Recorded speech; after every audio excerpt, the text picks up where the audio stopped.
next topic is about expected value. So the expected value of a discrete random variable x denoted by x is equal to the weighted average of the elements x in the support S, where each element is weighted by its respective probability. So when we say expected value, okay, we are referring to a mean. And mean means, okay, the average. Okay. So, expected value symbolizes E of x. And the formula in order to get the expected value is the summation of our x, P of x. Okay, so what we're going to do is take a look at your copy. And let's have the example 1. So for example 1, we have here, let x be a discrete random variable with support S is equal to 1, 2, and 3. Okay, so we have here f of x. So when we say discrete variable, it means it is countable. Nagkakaibigan po pa. So, let's have here as our support, which is the element of our x. And these are 1, 2, and 3. So, the probability mass function of x is f of x is equal to 1, 6x. If x is elements of our support. Okay, and 0 if x is not our support. Okay, so we have now an example from here. So we're going to get the expected value. So what we're going to do by following the formula,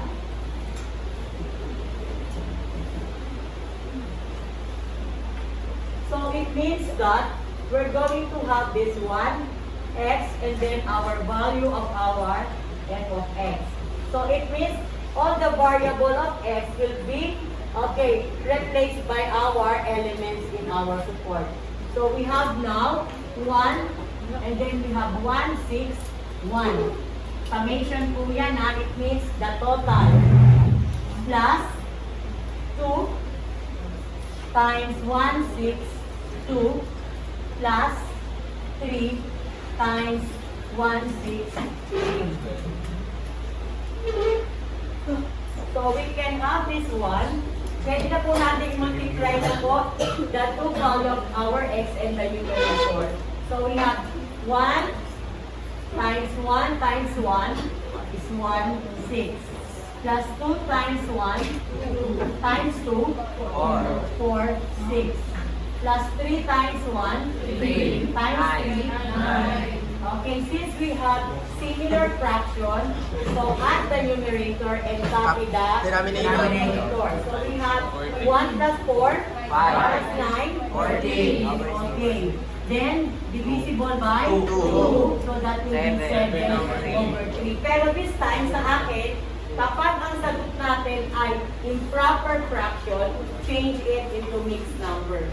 So we have now 7 divided by 3. So we have 2, 6. So it means 2 and 1/3. Make sure that the fraction is proper. Okay. So let's have here another example. For our second example. Okay, so this will be for our first example. So for our second example, we have the support again, which is 1, 2, and 3. And our f of x is 1 over 14x raised to 2. So we're going to get the expected value.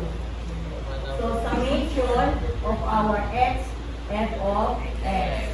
So we have now summation of 1 times our f, which is 1 over 14, replaced by 1, then plus. Then we'll go to 2 times 1 over 14, and then 2 squared, and then plus. The last element, 3 times 1 over 14, 3 squared. So we have now, okay, so we have 1 times 1 over 14, 1 plus 2 times 1 over 14, 4. 2 times 2 is 4. Plus 3 times 1 over 14, 9. So pwede rin natin multiply. 1 times 1 times 1, 1 over 14. 2 times 1, 2 times 4, 8 over 14. Then we have 3 times 1, 3. Okay, times 9, 7 over 14. So, what we're going to do is to add them all. So that will be 26 over 14. Simplify muna natin. Divisible by 2. 18 over 7. And then change into a mixed number. So we have 2, 14, 4. So it means 2 and 4, 7 and 4, 7. So this will be our expected value. Now, let's say the value of our support is not 1, 2, and 3.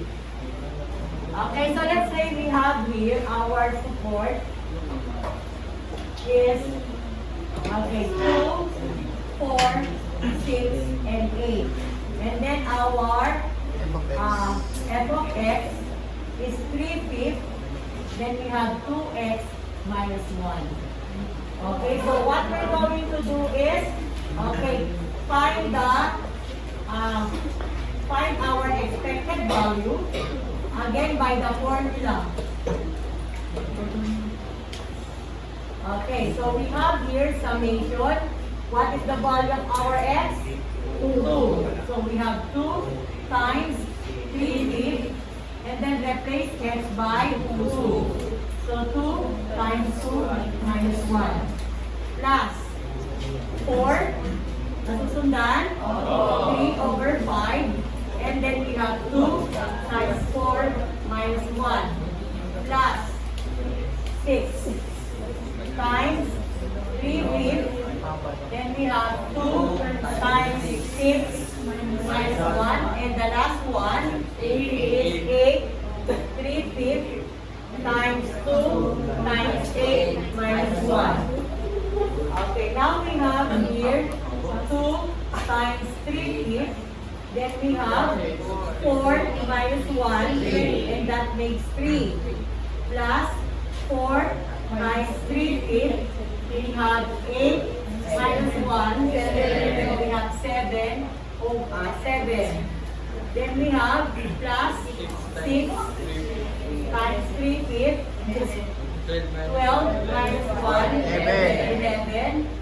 Plus 8 times 3/5. 16 minus 1, 15. Okay, now, pwede na po natin i-times yung whole number in the numerator. 2 times 3, 6 times 3, 18 over 5. Plus 4 times 3, 12 times 7. So we have 84 over 5. Plus 18 times 11. So that will be 198 over 5. Plus 24 times 15. So we have 20, 12, 4, 2, 360 over 5. And then you add all the numerator and then copy the denominator. So we have 18, 84, 198, and 360. 16 plus 4, 20. So we have 9, 10, 26. And we have 660 over 5. So we have 660. Okay, by 5. 1, 5, 16. So we have 3, 15, 10, 2. So that will be Tama ba? 132.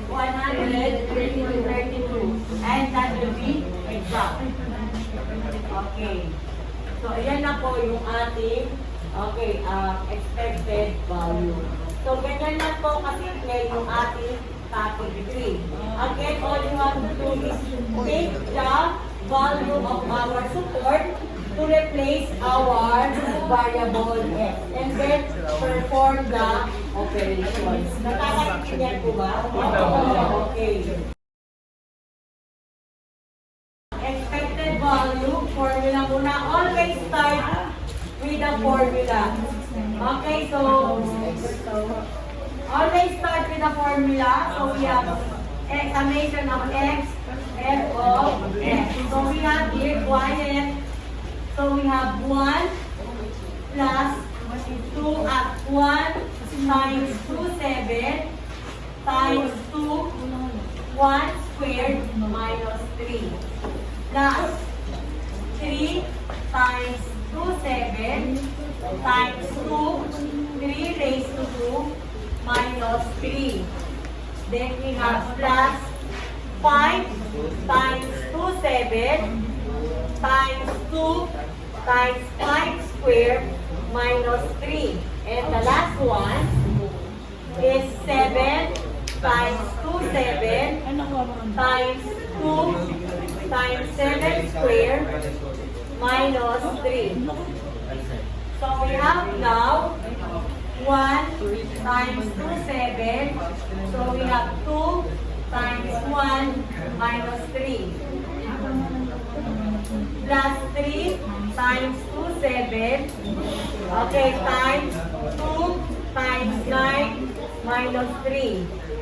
Plus 5 times 2, 7 times 2 times 25 minus 3.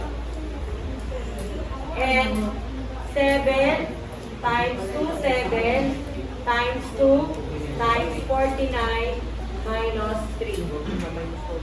Then we have, pwede naman na natin i-times ng ganito, 2, 7 times 2 minus 3, negative 1. Okay, plus 6, 7 times 18 minus 3, 16. Plus 10, 7 Bakit po? 15. Okay, then we have 2 times 25 is 50 minus 3 47. 47 plus 14 over 7 98 minus 3 95. 95. Then we have negative 2 over 7 kasi 2 times negative 1 is negative 2.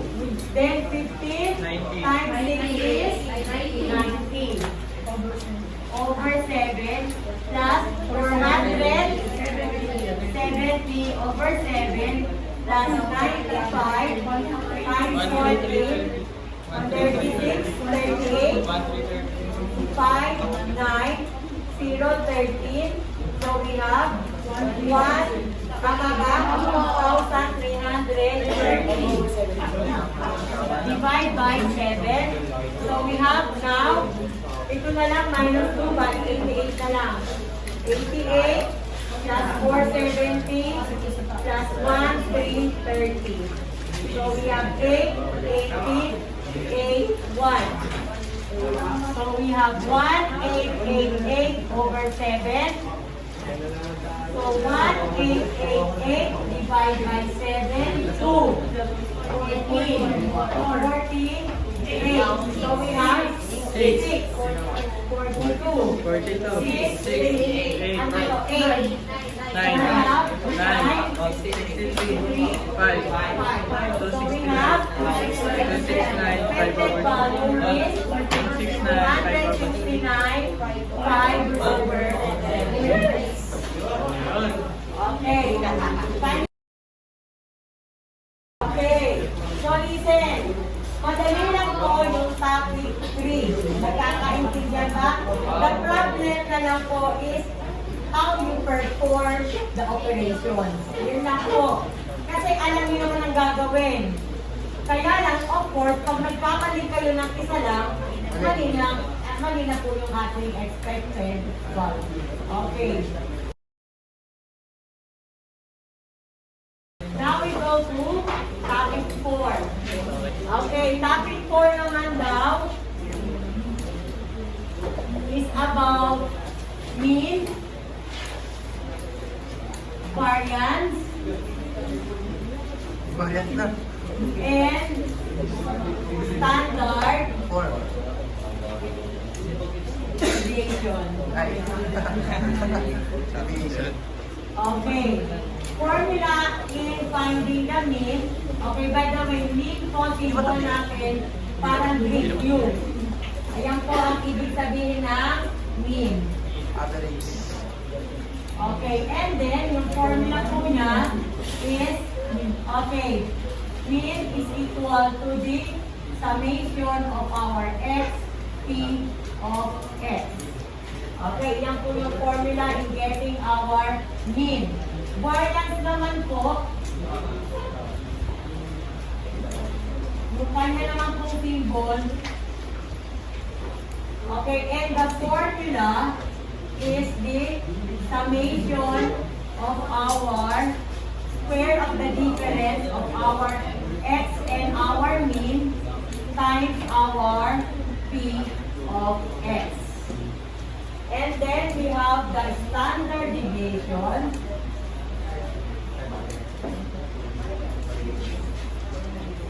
Yung symbol naman po niya.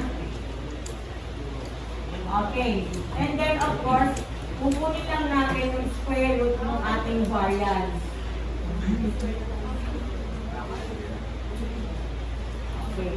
Kung ano man po daw yung resulta ng ating variance, i-square root lang natin. Yun na po yung ating standard deviation. Okay, so let's have here our example.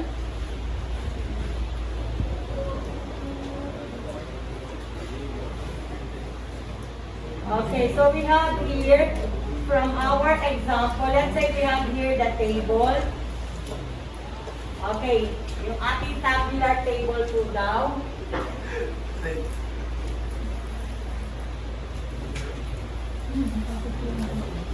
So we have x,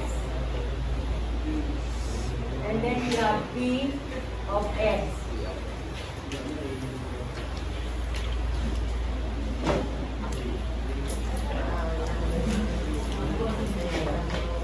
Okay, and then we have the equivalent 0, 0.1, 0.2, 0.4, 0.2, and 0.1. Okay, so how are we going to find the mean, variance, and standard deviation? So we're going to form a 6-column table. Okay, yung first column po is our given value for our x. Then the next column po natin is our p of x. The third column is the product of our x and p of x. Okay, as you can see, okay, it means we're going to get the sum of our third column, and that is already our variance, our mean. After po doon, pag nakuha na natin yung ating mean, okay, isusubtract natin to sa ating value of our x. So that will be our fourth column. And then, yung fifth column, yung fourth column daw natin, multiply it by itself. Okay, and then the last column, yung ating po daw, fifth column, multiply daw natin sa p of x. As you can see, yung summation daw nito will be our variance. Tapos, standard deviation natin, square root of our variance. Okay. So, bring out your calculator.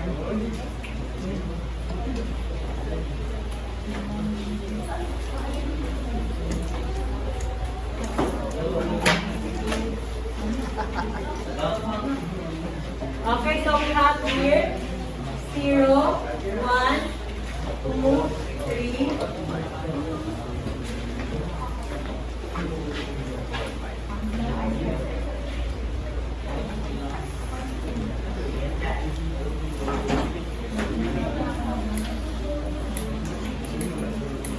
Four.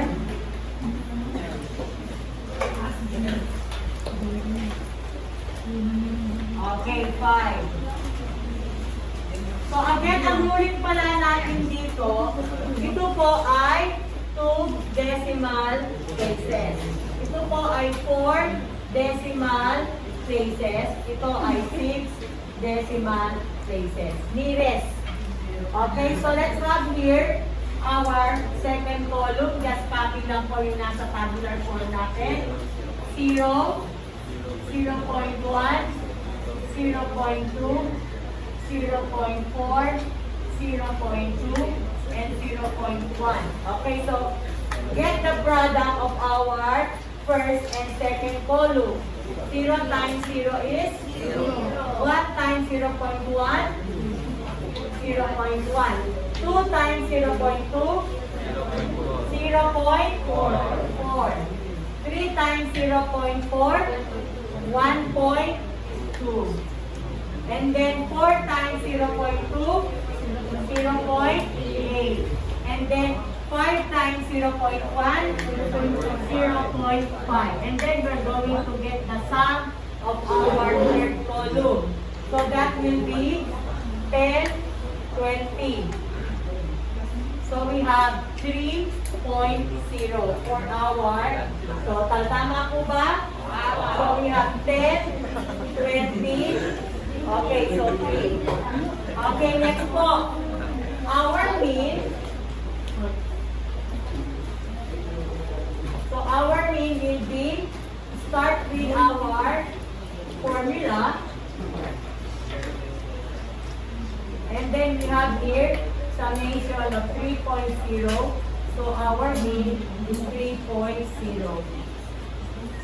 Okay. So next po. Now we go to our fourth column. So 0 minus 3. 1 minus 3. 2 minus 3. 3 minus 3. 4 minus 3, and 5 minus 3. So we have negative 3, negative 2, negative 1, 0, 1, and 2. Next po, we're going to square the fourth column. So negative 3 raised to 2 is positive 9. Lagi pong positive ang sagot ha, kapag i-square po natin either negative or positive numbers. So we have negative 2 square, 4. Negative 1 square, 1.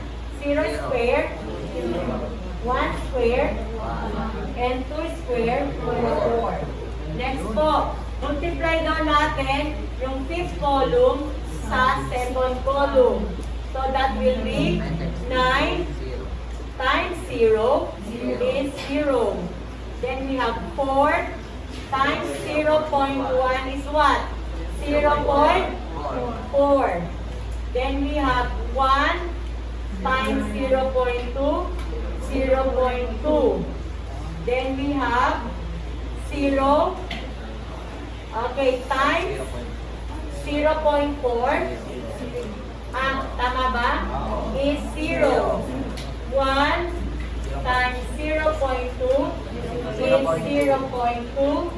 And then 4 times 0.1 is 0.4. Then we're going to get the summation of our last column. So we have 4, 6, 8, 12. 1.2. Okay, so for our variance, okay, we have the summation of our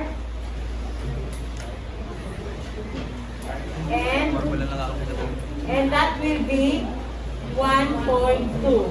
So our variance is exactly 1.2. And our standard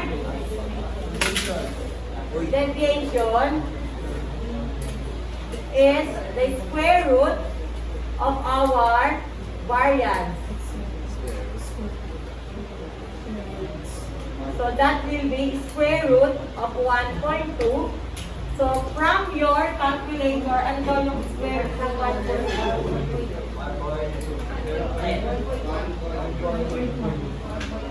Okay. Nearest, ano po? Tama na. Ano po nearest two decimal places? 1. Lagay po muna natin. So that will be approximately, kasi po ay pinat natin. So that will be approximately 1.1 or 1.10. So this will be our standard deviation. Kapag po, ine-estimate lang natin, approximately. Pero kapag exact, equal to. Okay, next. Okay, now, let's have here another one. So this time, medyo palitan naman natin yung value ng ating P of X. So now we have here 6. So we have 0.15, 0.25, 0.30, 0.15, wait. Again, yung last 3 column po tandaan po natin yung pang-apat, nearest 2, pang-5, nearest 4 places, pang-6, nearest 6 decimal places. Okay. So, una-muna, of course, tandaan pala sa points natin, dalawang ganito. 25 points po bawat isa. Paando 25. Ito mismong table na to ay 10 points. Bawat maling entry, minus 1 sa 10 points. Pero ang pinakamababa, 3 points. Ibig sabihin, kapag more than 7 ay mali mo, 3 points ka pa rin. Nakakaintindihan ba? Tapos dito, sa mean, variance, saka standard deviation, 5 points kapag tama, 2 points pag mali. Of course, pag may mali pa pong entry, panigurado po, mali po yung sagot ko. It is very impossible na nakuha mo po yung mean, variance, saka standard deviation, pero mali-mali ang entry mo sa table, sa data. Nakakaintindihan po ba? Opo. Okay, so let's have here 1, 2, 3, 4, 5, 6. So, with their corresponding pair,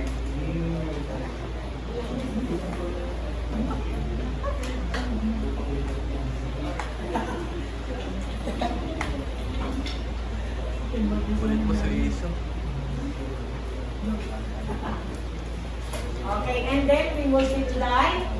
So, gawin nyo muna ito. Paki-complete nyo muna yung table without looking at your lecture. Sige, paano lang kukunin yung column 3? Multiply natin yung column 1 sa column 2. Okay, so on Monday, make sure po na meron kayong kanya-kanyang cycle. Okay, di ko po i-allow na mag-take ng walang cycle at mag-share lang po ng calculator. Mag-borrow po or kung gusto nyo ang gagawin po ay yung una-muna gagawin yung manually, yung katabi ko naman ay with calculator. Magkaiba kayo ng gagawin. Bahala na. Kasi yung test 1 at test 2, manually yun. Yun po yung topic 3. Yung test 4, yan po yung topic 4. Kaya lang ay mahirap pala kasi kung pala yung speed. Hindi nga pala po pwede mangyari yun. Ano daw yung first box ng column 3? 0 point. Second box. 2 decimal places para pantay ha. Then we have. Then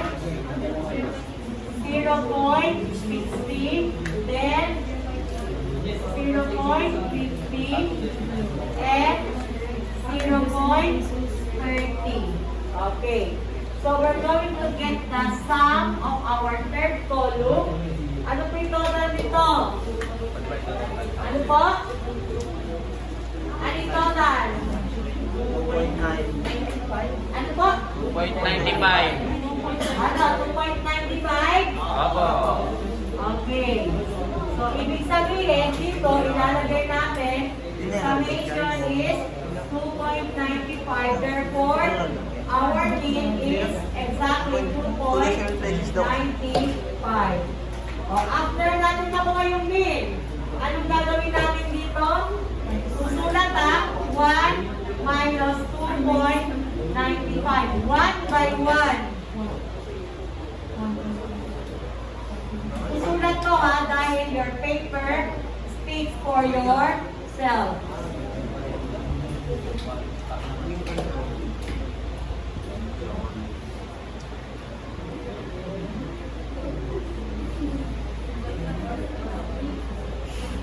So what is 1 minus 2.95?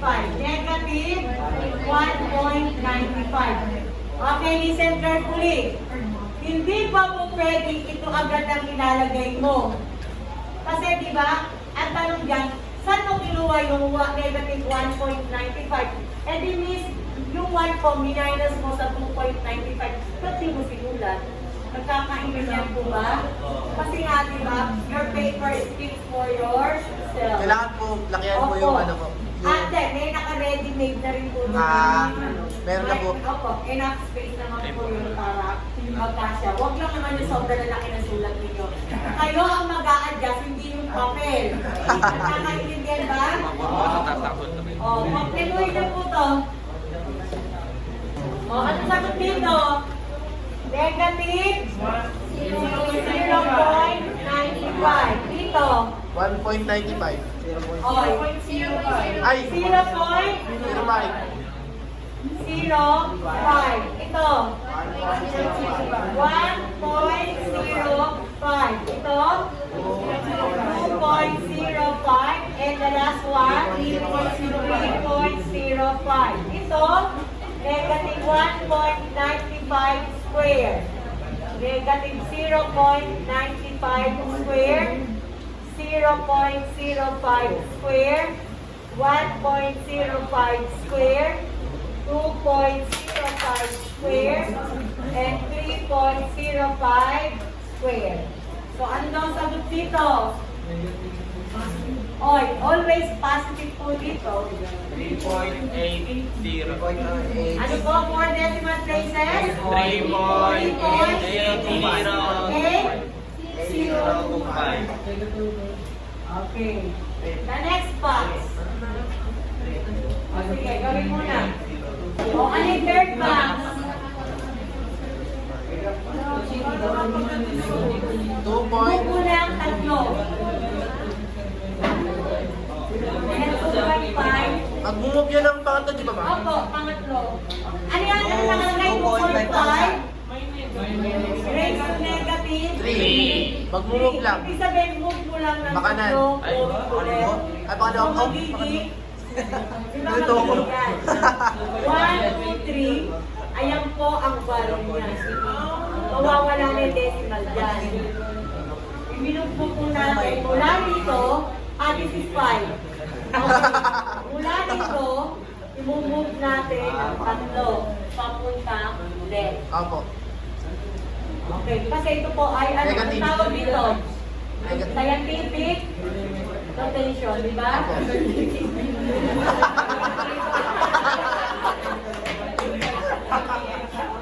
Ang galing mo.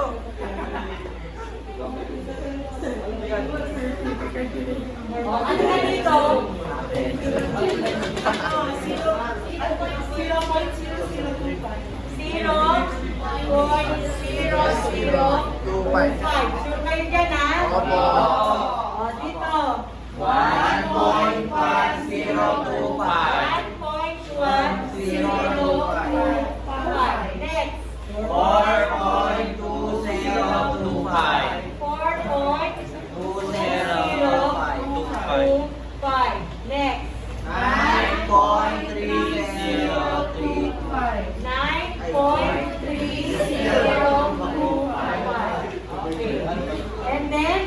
po?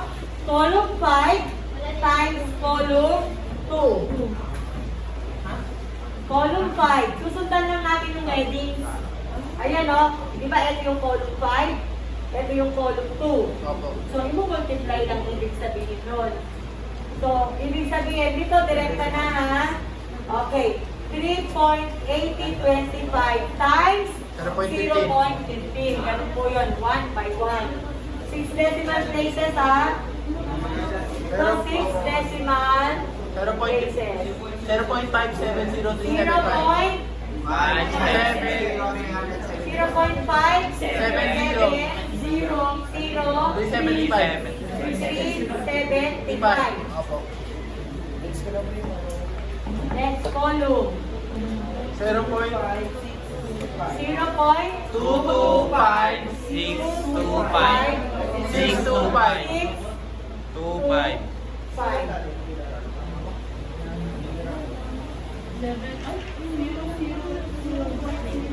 Tama ba? 0.225? 625. 7.5 tapos may ano. Dito, 0.0000. 0.75. Apat na 0. Next. Tatlo lang po. Tatlong 0, tapos 75. 75. Okay, dagdagan natin. Next. Pang-apat. 0.425.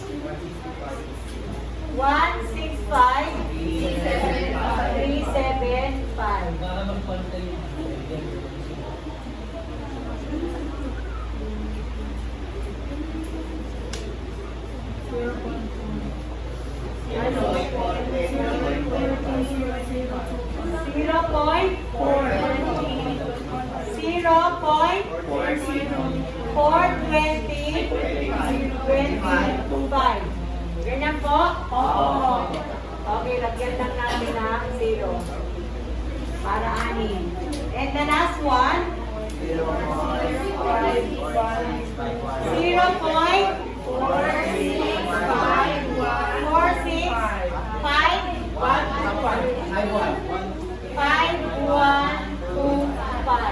Okay. Kunin natin yung total niya.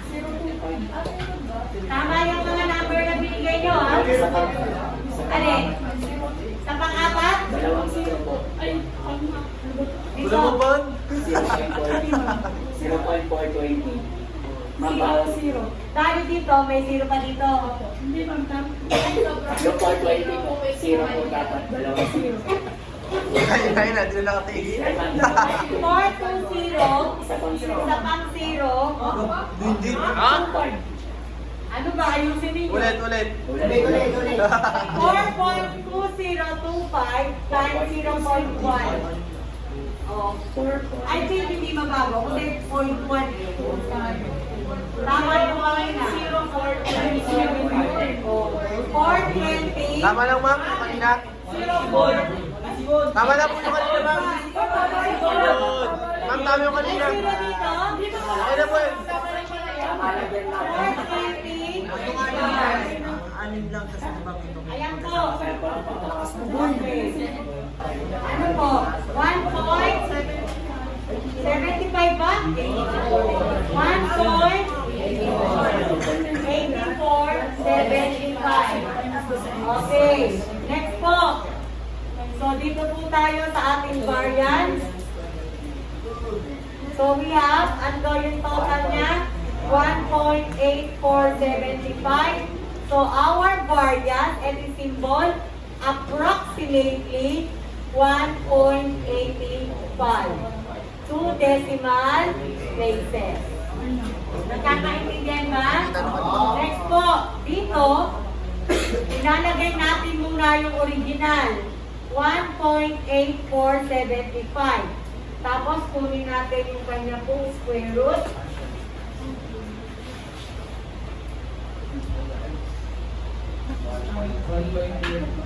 So, square root of 1.8475. Sulat muna po natin yung lahat. So, 1.35922772219. Final answer, approximately 1.36. Nasundan po ba? Kung paano bigay yung sagot. Isusulat po po muna yung kung ano yung nakuha nyo sa calculator, ha? Tapos saka po magkano? Siya i-estimate. Kapag po equal, katulad dito, Pag equal to. Kapag po, in-estimate lang natin, approximately. Nakakaintindihan. Opo. Okay, ganito ang gagawin natin. Sama natin ang ano? Pare, compute yun yung 1.8. 175. Square 1.84. Baka naka-radian to. 7.5. Ano to? Ah, ipag-add sila lahat. Yung nasa sa panganim na column. Oh, lumabas doon sa summation niya. Okay, wait lang.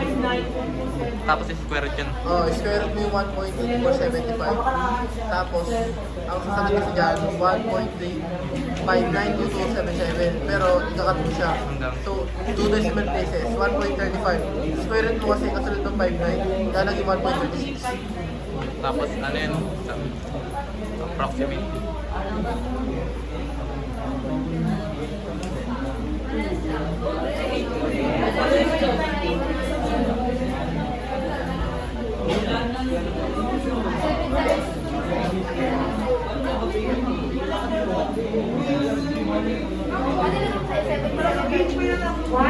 Okay, pag pinang-drop na